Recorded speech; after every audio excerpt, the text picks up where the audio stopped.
You know, every now and then, a country's entire story can change in what feels like an instant.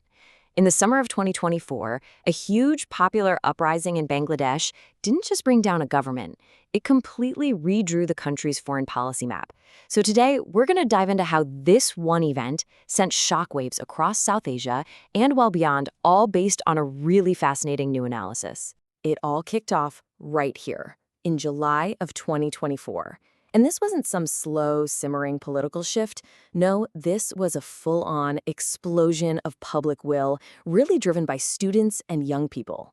They brought the entire nation to a grinding halt, and, in just a matter of weeks, forced a total change in who was in charge. So how on earth does a protest on the streets of Dhaka end up rewriting the foreign policy playbook for an entire nation?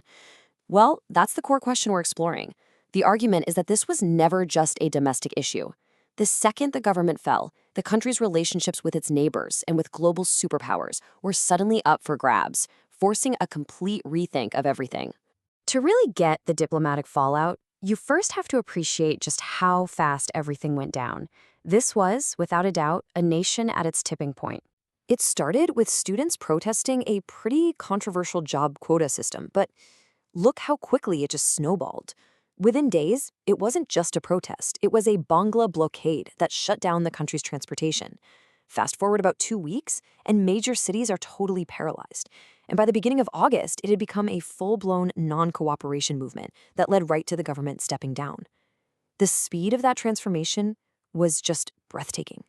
And immediately, the world reacted, pretty much splitting right down the middle. On one side, you had the US, the EU, and the UN, all framing this as a win for democracy.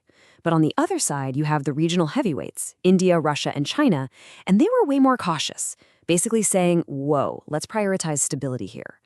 These completely opposite reactions set the stage for the massive diplomatic pivot that was about to happen. To understand just how huge this shift was, we've got to look at the old playbook. For a long time, the previous government's foreign policy was really defined by one central and pretty controversial relationship. And right here, this is the heart of the issue. Officially, the policy sounded perfect. Friendship with all, enmity with none. A nice, balanced approach. But the reality, what people were actually feeling on the ground, was very different. The perception, which really fueled the uprising, was that one relationship with India was overshadowing everything else. And look, this wasn't some abstract political debate. These were real-life issues that people felt deeply. You had long-running disputes over water from shared rivers, these tragic and frequent killings along the border, a trade relationship that felt totally lopsided, and this nagging feeling that their own internal politics were being influenced from outside. All of this just poured fuel on the fire. So, with a new government in place, of course came a new direction. This was the moment for a complete diplomatic 180. A very conscious, very strategic break from that old playbook. And this quote from the analysis really just nails the new mindset. Bangladesh has now moved beyond a one-sided foreign policy to build multilateral relationships. The key words there are multilateral and relationships, plural. It's a fundamental shift from depending on one partner to building a balanced strategy, all driven by what's best for the nation. And in practice, this new strategy was happening on all fronts at once. It meant deliberately moving away from that India-first default.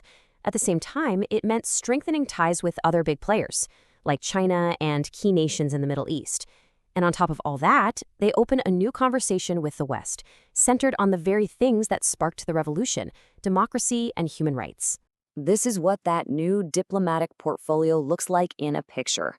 Instead of one country taking up a huge chunk of the pie, the focus is now spread out across a whole range of partners. You can see a ton of energy going into relationships with China and the Middle East, right alongside traditional partners in the West and Japan. It's a perfect visual of a country diversifying its options. All right, so let's dig in a little deeper here. How were these new alliances actually being built? Which relationships got top priority in this new diplomatic world? Okay. A massive piece of this rebalancing act was deepening the partnership with China. And this wasn't just about one thing. It was a really strategic move on multiple levels, working together on huge infrastructure projects, building up security partnerships, and getting more involved in global initiatives like the Belt and Road. The goal was crystal clear: create a powerful new center of gravity for its foreign policy. But hey, This wasn't about swapping one dominant partner for another one. A huge effort also went into rebuilding and strengthening trust with Japan, which has been a crucial long-term partner. The focus there was on getting investment for vital stuff like ports and power, and, really importantly, positioning Bangladesh as a key player in Japan's vision for the Indo-Pacific region. And the diplomatic push didn't stop there. We see moves to mend fences and restart relations with Pakistan and a deepening of ties with Turkey, a key ally on the very sensitive Rohingya refugee crisis. At the same time, the government was looking to the Middle East, not just for investment, but to open up crucial job markets for its people. They were casting a very wide net. So, who could you possibly get to be the face of this new Bangladesh on the world stage? You need someone with instant global trust, right? Well, the analysis points to one key person: Nobel laureate Dr. Muhammad Yunus. His incredible international credibility became a critical asset. It was like a symbol of trust that gave the new government legitimacy and helped open diplomatic doors that might have stayed shut otherwise. So, with all these pieces moving on the chessboard, what's the end game? What does this new path forward actually look like for Bangladesh and its place in the world? The ultimate goal is to forge an entirely new path, to get away from being caught in any single country's sphere of influence, and to build a future where Bangladesh pursues a truly independent, multidimensional foreign policy, one that's designed to serve its own interests, first and foremost. And ultimately, this historic shift is really a profound search for national sovereignty, but the journey is just getting started. To be truly independent, Bangladesh now has to navigate a world of competing giants, all with their own agendas. And that leaves us with the million-dollar question. In a world like this one, what does that hard-won independence really, truly look like?